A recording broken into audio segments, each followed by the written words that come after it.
Hello and welcome back, all my Dragon Ball theorists, and obviously one of the big jaw-dropping reveals was that Moscow, the god of destruction of Universe 3, was actually just a vessel, and being controlled by Mule, who was inside him. First want to thank Ken Zyro for the translations of this cool looking guy, who is the true god in charge that he provided, so we could know his name. And if you haven't been to his YouTube channel, he did a video on Mule that explains the Japanese and some great info, and the link to that is in the description. So what are the origins of Mule, and why was a god inside a robot? Why was it his angel Campari was so shocked he came out in the end? For me, I go back to how Universe 3 was debuted the very first time, and we get this very cool Transformer-like planet. A universe where at its core is heavily reliant on technology and its advances in it. All of their warriors they assembled were modified, either augmenting their bodies or being completely robot in nature. Maji Kaio was a tribute to the T-1000 Terminator robot even. Then in the end, of course, they showed that they can indeed come together like Voltron to form a powerhouse of a robot with Koichi Raider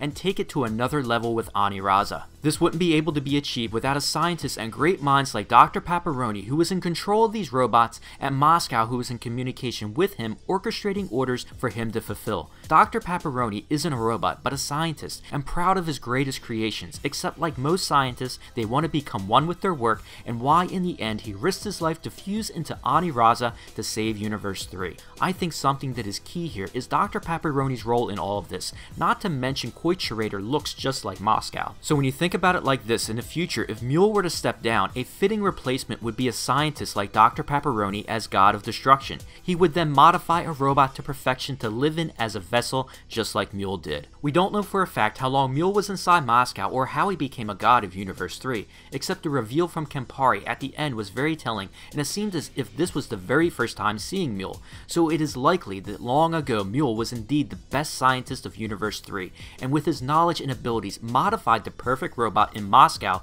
to live in for the rest of his life. As we know, gods are scouted and if talented enough, put into position, as we learned from Topo, to be the next in line for Vermod. So Mule was scouted just like anyone else for the position and became the god of destruction of Universe 3, having in his possession the ultimate power in Universe 3 in the robot Moscow. Which to me makes sense. The first time that the angel Campari met Mule, he was already inside this powerful robot Moscow and perhaps causing trouble, and then offered the job. So in the end, Campari was indeed shocked that after all this time, Mule finally revealed himself not to just us, but to even his angel. He wanted to say a proper goodbye after all these years and being inside his greatest creation of Moscow, the robot who we identified with as the god of destruction of Universe 3. Now I want to hear what you guys think of my origins of Mule and how Moscow came to be. Was Mule indeed a scientist like Dr. Paparoni, and do you think perhaps someday he would also be in line to be the next god of destruction because of his robot creations like Koichi Raider? If you enjoyed this video, don't forget to hit that like button,